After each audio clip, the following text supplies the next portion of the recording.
السلام علیکم دوستو، ہماری گفتگو میں اکثر اوقات بنی اسرائیل کا ذکر ہوتا ہے، لیکن کیا آپ نے کبھی سوچا ہے کہ بنی اسرائیل کون تھے اور کس کی اولاد تھے؟ تو دوستو، یاد رہے کہ اسرائیل حضرت یعقوب علیہ السلام کا لقب تھا اور بنی اسرائیل کوئی اور نہیں بلکہ حضرت یعقوب علیہ السلام کی اولاد ہیں۔ آج کی اس ویڈیو میں ہم حضرت یعقوب علیہ السلام کی زندگی سے جڑے حالات بیان کریں گے۔ ویڈیو نہایتی اہمیت کی حامل ہے، لہٰذا آپ نے ویڈیو کو اسکپ نہیں کرنا ہے۔ حضرت یعقوب علیہ السلام حضرت اسحاق علیہ السلام کے بیٹے، حضرت ابراہیم علیہ السلام کے پوتے اور حضرت یوسف علیہ السلام کے والد ہیں۔ یوں آپ کو یہ خصوصیت حاصل ہے کہ آپ کے دادا اور والد نبی ہیں، تو خود بھی آپ اس منصب پر فائز ہوئے اور صاحبزادے کو بھی اللہ تعالیٰ نے نبوت عطا فرمائی۔ اللہ تعالیٰ نے آپ کی ولادت کی خوشخبری حضرت ابراہیم علیہ السلام کو آپ کے والد حضرت اسحاق علیہ السلام کی ولادت کی اطلاع کے ساتھ دی تھی۔ قرآن پاک میں ارشاد ہے کہ پھر ہم نے انہیں ابراہیم کو یعنی اسحاق کی اور اسحاق کے بعد یعقوب کی خوشخبری دی۔ حضرت یعقوب علیہ السلام کا دوسرا نام اسرائیل تھا، اس لیے آپ کی اولاد بنی اسرائیل کہلاتی ہے۔ اسرائیل دو الفاظ اسرا اور ایل کا مرکب ہے۔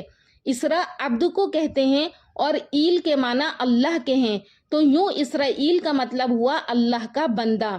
حضرت اسحاق علیہ السلام کے دو جڑواں بیٹے عیسو اور یعقوب تھے۔ آپ کو بڑے بیٹے سے زیادہ محبت تھی، جبکہ آپ کی بیوی یعقوب کو زیادہ چاہتی تھی۔ روایت میں ہے کہ ایک دن حضرت اسحاق علیہ السلام نے بڑے بیٹے سے شکار کا گوشت کھانے کی خواہش کا اظہار کیا، تو عیسو والد کی خواہش پر فوراً شکار کرنے کے لیے چلا گیا، لیکن اسی اثنا میں والدہ نے حضرت یعقوب علیہ السلام سے کہا کہ بکری ذبح کر کے والد کو کھانا پیش کر دو اور ان سے دعائیں لے لو۔ تو حضرت یعقوب علیہ السلام نے والدہ کے مشورے پر ایسا ہی کیا، لیکن جب بڑا بھائی گوشت بھون کر والد کی خدمت میں لے کر گیا اور اسے حقیقت کا علم ہوا تو وہ حضرت یعقوب کا دشمن بن گیا۔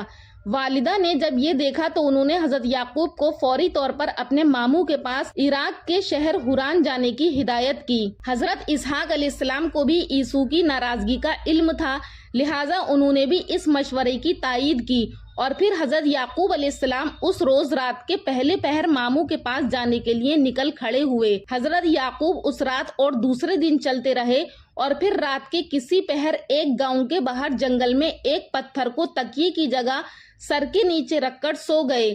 وہ خواب میں دیکھتے ہیں کہ آسمان سے زمین تک ایک سیڑھی لگی ہوئی ہے جس سے فرشتے اوپر چڑھ اور اتر رہے ہیں۔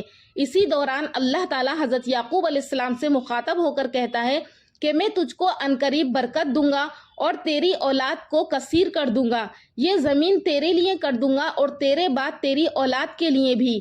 جب حضرت یعقوب علیہ السلام نیند سے بیدار ہوئے تو انتہائی خوش تھے۔ آپ نے منت مانی کہ اگر وہ اپنے والدین کی طرف سلامتی کے ساتھ لوٹ گئے تو اس جگہ جہاں خواب نظر آیا تھا اللہ عز و جل کی عبادت کے لیے ایک گھر بنائیں گے۔ نیز یہ منت بھی مانی کہ جو کچھ اللہ تعالیٰ انہیں دے گا اس کا 10واں حصہ اللہ کی راہ میں خرچ کریں گے۔ حضرت یعقوب علیہ السلام نے اس پتھر کو تیل لگایا جس پر سر رکھ کر سوئے تھے تاکہ واپسی میں اس کے ذریعے جگہ کی نشاندہی ہو سکے۔ حضرت یعقوب علیہ السلام طویل سفر کے بعد حران میں اپنے ماموں کے پاس پہنچ گئے۔ ماموں بھانجے کو دیکھ کر بے حد خوش ہوئے اور ان کی خوب خاطر مدارات کی۔ ماموں لابان کی دو جوان بیٹیاں تھیں، بڑی کا نام لیا اور چھوٹی کا نام راہیل تھا۔ حضرت یعقوب نے ماموں سے چھوٹی بیٹی راہیل کا رشتہ مانگا تو ماموں نے اس شرط کے ساتھ ہاں کر دی کہ وہ 6 سال تک ان کی بکریاں چرائیں گے۔ جب مدت گزر گئی اور شرط پوری ہو گئی تو انہوں نے لوگوں کو اکٹھا کر کے دعوت کی اور شادی کر دی۔ رات کو حضرت یعقوب علیہ السلام پر انکشاف ہوا کہ شادی تو راہیل کی بجائے بڑی بہن لیا سے ہوئی ہے۔ حضرت یعقوب علیہ السلام نے صبح ماموں سے پوچھا کہ آپ نے ایسا کیوں کیا؟ میں نے تو راہیل سے نکاح کا پیغام دیا تھا۔ تو ماموں نے جواب دیا کہ ہمارے ہاں بڑی بیٹی کے ہوتے ہوئے چھوٹی سے نکاح نہیں ہو سکتا۔ ہاں اگر تمہیں چھوٹی پسند ہے تو میں اس سے بھی تمہارا نکاح کر دوں گا، مگر تمہیں مزید 7 سال تک بکریاں چرانی ہوں گی۔ حضرت یعقوب علیہ السلام نے مزید 7 سال تک بکریاں چرائیں، جس کے بعد ان کا نکاح چھوٹی بہن سے بھی کر دیا گیا۔ واضح رہے کہ اس وقت 2 بہنوں کا ایک ہی وقت میں ایک مرد سے نکاح ہو سکتا تھا۔ ماموں نے ساتھ ہی اپنی دونوں بیٹیوں کی باندیاں بھی اپنی بیٹی کے ساتھ رخصت کر دی تھیں تاکہ وہ ان کی خدمت کرے، لہٰذا ان دونوں نے اپنی دونوں خادماؤں کو حضرت یعقوب علیہ السلام کو ہدیے کے طور پر نکاح میں دے دیا، جن سے اللہ تعالیٰ نے آپ کو اولاد کثیر سے نوازا۔ آپ کے 12 بیٹے اور 1 بیٹی ہوئی، بیٹوں کی شادیاں ہوئیں اور پھر ان کی اولاد پھیلتے پھیلتے 12 قبیلوں کی شکل اختیار کر گئی۔ چھوٹی بیوی راحیل سے 2 بیٹے پیدا ہوئے، ایک حضرت یوسف علیہ السلام اور دوسرے بنیامین۔ حضرت یعقوب علیہ السلام نے 20 برس تک ماموں کے گھر قیام فرمایا، پھر انہیں اللہ تعالیٰ کی جانب سے واپس ارض کنعان جانے کا حکم ملا تو انہوں نے اپنے اہل و عیال کے ساتھ حران سے واپس جانے کی تیاریاں شروع کر دیں۔ بیٹیوں اور ان کے بچوں سے جدائی کے سبب ماموں اداس و غمگین ہو گئے۔ انہوں نے حضرت یعقوب کو روکنے کی کوشش کی، لیکن وہ تو حکم الہی کے پابند تھے۔ بالآخر ماموں نے بھیڑ بکریوں کے بڑے ریوڑ اور زیادہ راہ کے ساتھ آپ کو رخصت کر دیا۔ حضرت یعقوب علیہ السلام اپنے اہل و عیال مال مویشیوں کے ساتھ سفر کرتے ہوئے اس مقام پر پہنچ گئے جہاں ان کے بڑے بھائی عیسو رہتے تھے۔ عیسو نے جب اپنے علاقے میں ایک اجنبی قافلے کو دیکھا تو بڑے تعجب اور متجسس ہوئے۔ انہوں نے اپنے لوگوں کو قافلے کی جانب روانہ کیا تاکہ حقیقت حال کا علم ہو سکے۔ لوگوں نے واپس آ کر بتایا کہ اس قافلے کا سردار یعقوب ہے اور اس طرح سے یہ لوگ حران سے نکل کر کنعان جا رہے ہیں۔ عیسو کو 20 برس پرانا واقعہ یاد آ گیا اور جب یہ سنا تو انہیں وہ سمجھ گئے کہ یہ تو چھوٹے بھائی یعقوب ہیں۔ جب حضرت یعقوب کو اپنے بڑے بھائی کے آنے کا علم ہوا تو وہ سوچنے لگے کہ جس بھائی کے ڈر سے وہ 20 برس والدین سے دور رہے، آج انہی سے سامنا ہونے جا رہا ہے۔ روایت میں ہے کہ اس موقع پر آپ نے اپنے بھائی کا استقبال کیا اور 20 سال کی طویل جدائی نے عیسو کے دل سے رنجش اور نفرت ختم کر دی تھی۔ چھوٹے بھائی کی محبت نے جوش مارا اور آگے بڑھ کر گلے لگا لیا۔ حضرت یعقوب نے کچھ دن بڑے بھائی کی میزبانی میں گزارے، پھر ان سے اجازت چاہی اور حضرت یعقوب کو اچھی طرح یاد تھا کہ 20 سال پہلے جب وہ اپنے ماموں کے پاس جا رہے تھے تو انہوں نے منت مانی تھی کہ اگر وہ اپنے والدین کے پاس سلامتی کے ساتھ لوٹ گئے تو جس جگہ خواب دیکھا تھا وہاں اللہ کا گھر بنائیں گے۔ لہٰذا وہ 20 سال پرانے راستوں کو یاد کرتے ہوئے یروشلم کے قریب اس بستی تک پہنچ گئے جس کے باہر انہوں نے قیام فرمایا تھا۔ بستی کے باہر خیمے نصب کر دیے گئے اور پھر حضرت یعقوب علیہ السلام نے اپنے بچوں کے ساتھ اس پتھر کی تلاش شروع کر دی جس پر انہوں نے تیل لگایا تھا۔ چونکہ اللہ تعالیٰ کی مدد شامل حال تھی سو جلد ہی وہ اس پتھر کو ڈھونڈنے میں کامیاب ہو گئے۔ جس جگہ وہ پتھر نصب تھا وہ بستی کے ایک شخص شخیم بن جمور کی ملکیت تھی۔ آپ نے 100 بھیڑوں کے بدلے اس سے یہ جگہ خریدی اور پھر اپنی بیٹوں کے ساتھ مل کر وہاں ایک عبادت گاہ تعمیر کی۔ یہی جگہ آج بیت المقدس کہلاتی ہے۔ بیت المقدس میں قیام کے دوران حضرت یوسف علیہ السلام کی والدہ حضرت راحیل کے یہاں دوسرے بیٹے بنیامین کی پیدائش ہوئی، لیکن دوران زچگی وہ انتقال کر گئیں۔ حضرت یعقوب نے انہیں بیت اللحم میں سپرد خاک کیا اور قبر کے سرحانے نشانی کے طور پر ایک پتھر گاڑ دیا۔ آج بھی حضرت راحیل کی قبر اور وہ پتھر موجود ہیں، واللہ عالم۔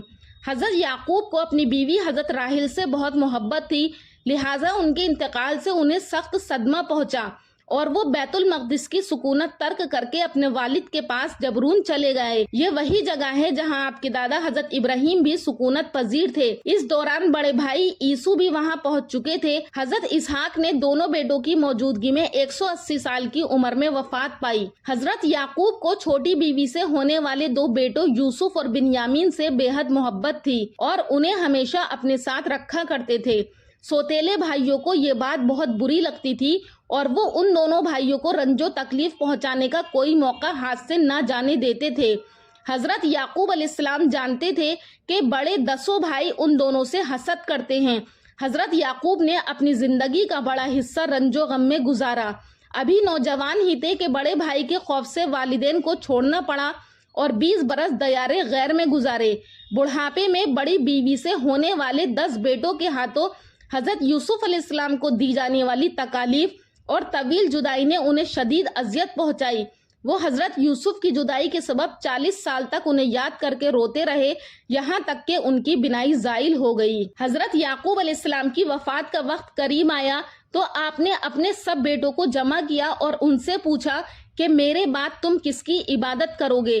سب نے یک زبان ہو کر جواب دیا، اے ابا جان، ہم سب اس رب کی عبادت کریں گے جو آپ کا اور آپ کے آباء و اجداد ابراہیم، اسماعیل اور اسحاق کا معبود ہے۔ قرآن پاک میں ارشاد ہے کہ بھلا جس وقت یعقوب وفات پانے لگے تو تم اس وقت موجود تھے جب انہوں نے اپنے بیٹوں سے پوچھا کہ میرے بعد تم کس کی عبادت کرو گے؟ تو انہوں نے کہا کہ آپ کے معبود اور آپ کے باپ دادا ابراہیم، اسماعیل اور اسحاق علیہ السلام کے معبود کی عبادت کریں گے جو معبود یکتا ہے، اور ہم اس کے فرما بردار رہیں گے۔ سورہ بقرہ 133 آیت۔ تفسیر قرطبی میں مذکور ہے کہ حضرت یعقوب علیہ السلام نے مصر میں 24 سال رہنے کے بعد وفات پائی، اور وفات سے پہلے حضرت یوسف علیہ السلام کو وصیت فرمائی کہ میری میت میرے وطن بھیج کر والد اسحاق علیہ السلام کے پاس دفن کیا جائے۔ سعید ابن جبیر نے فرمایا کہ حضرت یعقوب علیہ السلام کی میت کو لکڑی کے تابوت میں رکھ کر بیت المقدس منتقل کیا گیا۔ اسی وجہ سے عام یہود میں یہ رسم چل نکلی کہ وہ اپنے مردوں کو دور دور سے بیت المقدس لے جا کر دفن کرتے ہیں۔ وفات کے وقت حضرت یعقوب علیہ السلام کی عمر 147 سال تھی۔ ناظرین، یہ تمام واقعات تورات کی کہانی اور داستان ہیں۔